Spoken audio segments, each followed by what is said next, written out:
ഞങ്ങൾ ശരിക്കും ഈ പറയുന്ന വഖഫ് എന്ന് പറയുന്നത് ഭരണഘടനാ വിരുദ്ധമാണ് എന്ന നിലപാടിൽ ഉറച്ചാണ്, ഭരണഘടന സംരക്ഷിക്കപ്പെടണം എന്ന നിലപാടിൽ ഉറച്ചാണ് നമ്മൾ നിൽക്കുന്നത്. ഇവിടെ ഞാൻ ഇപ്പോഴും പറയുന്നത് വഖഫുമായി ബന്ധപ്പെട്ട ഭൂമി തർക്കവുമായി ബന്ധപ്പെട്ട് പിന്നെ പരിഹരിക്കാൻ പെടുന്ന ഒരു നിയമനിർമ്മാണം നമുക്ക് മനസ്സിലാക്കാൻ കഴിയും. പക്ഷേ BJP ഇതിനകത്ത് ഒളിച്ചു കടത്താൻ ശ്രമിക്കുന്നത് എന്താണ്? ഇവിടെ ഞാൻ നേരത്തെ പറഞ്ഞതുപോലെ, സജീവൻ സാർ പറഞ്ഞതുപോലെ, പല ആരാധനാലയങ്ങളും, മുസ്ലിം ആരാധനാലയങ്ങളും അതുപോലെ തന്നെ മദ്രസകളും അതുപോലെ തന്നെ വിദ്യാഭ്യാസ സ്ഥാപനങ്ങളും മുമ്പൊക്കെ ഓറലായിട്ട് വാക്കാൽ വഖഫ് ചെയ്ത സ്ഥാപനങ്ങളാണ്.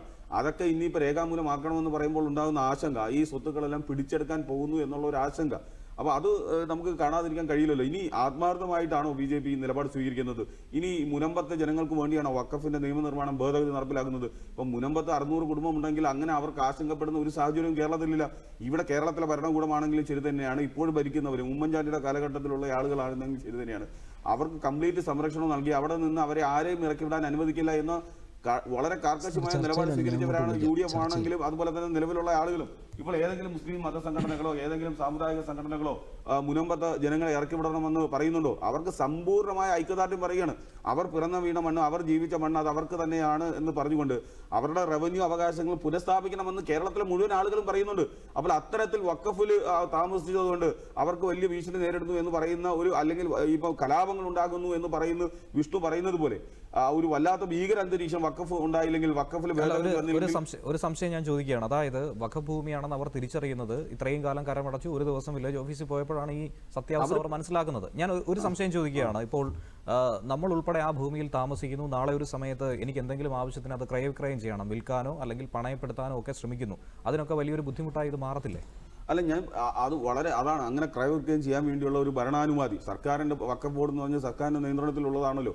ഇപ്പം ഈ കരമടച്ചത് പെട്ടെന്നൊന്നും അല്ലല്ലോ. കഴിഞ്ഞ കാലങ്ങളിൽ മുൻ സർക്കാരുകൾ ഇത് വഖഫ് ഭൂമിയല്ല എന്ന് തിരിച്ചറിയും, അവർക്ക് കരമടയ്ക്കാനുള്ള അനുവാദം UDFന്റെ സർക്കാരിന്റെ കാലഘട്ടത്തിൽ കൊടുത്തിട്ടുണ്ട്. ഇപ്പോഴാണ് വീണ്ടും വന്നത് വഖഫ് ഭൂമിയാണെന്നും പറഞ്ഞുകൊണ്ട് അവരുടെ റവന്യൂ അവകാശങ്ങൾ നിഷേധിച്ച ഒരു സാഹചര്യം ഉണ്ടായത്. ഞാൻ പറഞ്ഞത് ഈ സംസ്ഥാന സർക്കാരിന് വേണമെങ്കിൽ 5 മിനിറ്റിനോട് പരിഹരിക്കാമെന്നുള്ള വിഷയം മാത്രമാണ്, അല്ലാതെ ഇതിപ്പോൾ കേന്ദ്ര നിയമനിർമ്മാണം നടത്തിക്കൊണ്ട് ഒരു ഭേദഗതിയിലൂടെ പരിഹരിക്കപ്പെടുന്ന വിഷയമല്ല. ഇപ്പോൾ എങ്ങനെ പരിഹരിക്കും? ഇപ്പോഴും പരിഹരിക്കപ്പെടണമെങ്കിൽ അത് വഖഫ് ഭൂമിയല്ല എന്ന് പറഞ്ഞ് അവരെ സർക്കാരല്ലേ എഴുതി കൊടുക്കേണ്ടത്. അപ്പോൾ ഈ രീതിയിൽ ഈ ഭേദഗതി നിയമനിർമ്മാണം കൊണ്ടുവന്നതുകൊണ്ട് പെട്ടെന്ന് മുനമ്പത്തെ ജനങ്ങൾക്കെല്ലാം നേടുന്നില്ലല്ലോ. ഇവിടെ വഖഫ് ബോർഡാണെങ്കിലും സർക്കാരാണെങ്കിലും പ്രതിപക്ഷമാണെങ്കിലും എല്ലാവരും ഒരുമിച്ചിരുന്ന് പരിഹരിച്ച് തീർക്കേണ്ട വിഷയമാണ്.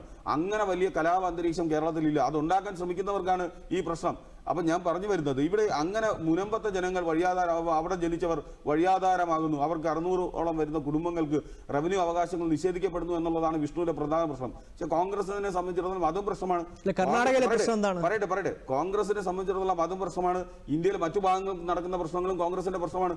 ഇവിടെ പിന്നെ ജനിച്ച മണ്ണിൽ ജീവിക്കാൻ കഴിയുന്നില്ല എന്നുള്ളത് സത്യം തന്നെയാണ്. മണിപ്പൂരിൽ എന്താണ് 100 കണക്കിന് ആളുകളെ അവിടെ ജനിച്ച മണിപ്പൂരിൽ ജനിച്ച ആളുകളെ കൊന്നു തള്ളിയില്ലേ? എത്ര ദേവാലയങ്ങൾ, 100 കണക്കിന് ദേവാലയങ്ങൾ തകർത്തില്ലേ? 100 കണക്കിന് അവരുടെ വീടുകൾ നശിക്കപ്പെട്ടില്ലേ? ഇതുപോലെ നിയമനിർമ്മാണം അടിയന്തരമായി നടത്തി അത് പരിഹരിക്കാൻ ഇവിടെ ഏത് ഞാൻ പറഞ്ഞത് അല്ല, കമ്പയർ ചെയ്യാൻ പറ്റും. ക്രൈസ്തവർക്ക് വേണ്ടിയാണ് എന്ന് പറയുമ്പോൾ ബദൽപൂരിൽ കഴിഞ്ഞ ദിവസം ക്രൈസ്തവരെ ആക്രമിക്കപ്പെട്ടപ്പോൾ ഇവരെന്ത് നിലപാട് സ്വീകരിച്ചു? അങ്ങനെ ഒരു കമ്പാരിസൺ സംഭവങ്ങളും ഞാൻ പറയുന്നത് അക്രമം ഇവിടെ